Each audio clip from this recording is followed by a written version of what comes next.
হতে হবে। দোয়া করেন ইমান সালামত খাতামে বিল খাদির আল্লাহ নসিব করেন, ইমানের সঙ্গে যেন মরতে পারি। আর কিছু বলার আছে? শেষ প্রশ্ন, এই তাম বিশ্বের মুসলমানের উপরে একটা চাপ আসছে, অত্যাচার চলছে, এই নিয়ে কি বলবেন? আরো আসবে, আরো মুসলমানদের প্রতি চাপ আসবে।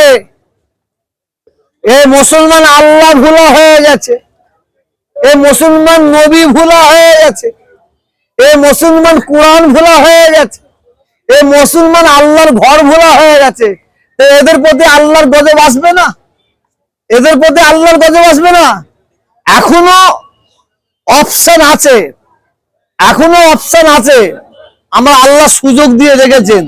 আমার আল্লাহ বলছেন যদি কেউ ভুল করার পরে আমি আল্লাহ আমার কাছে মাপ চাই, আমি তাদের মাপ করে দেবো। সাচ্চাই তওবা করে আমি তাদের মাপ করে দেবো। এখন আমাদের বাঁচার উপায় আছে। আমি এই দরবার থেকে আমি দোয়া চাই, প্যালেস্তাইনের মুসলমানদের আল্লাহ হেফাজত করুক, আল্লাহ ইরানের মুসলমানদের হেফাজত করুক, ইরাকের মুসলমানদের হেফাজত করুন, ভারতের মুসলমানদের হেফাজত করুন, সারা বিশ্বের মুসলমানদের যেন আল্লাহ হেফাজত করেন।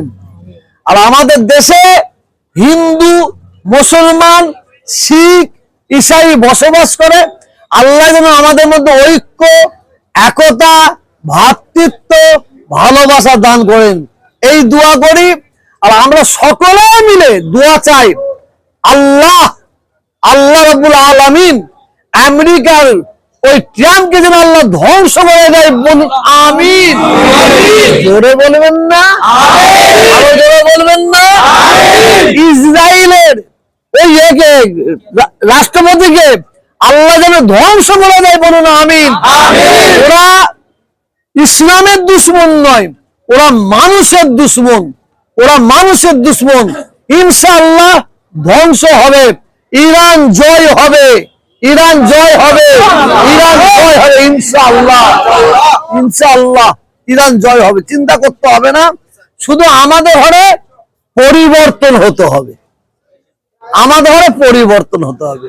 আর কিছু বলার আছে? বলো।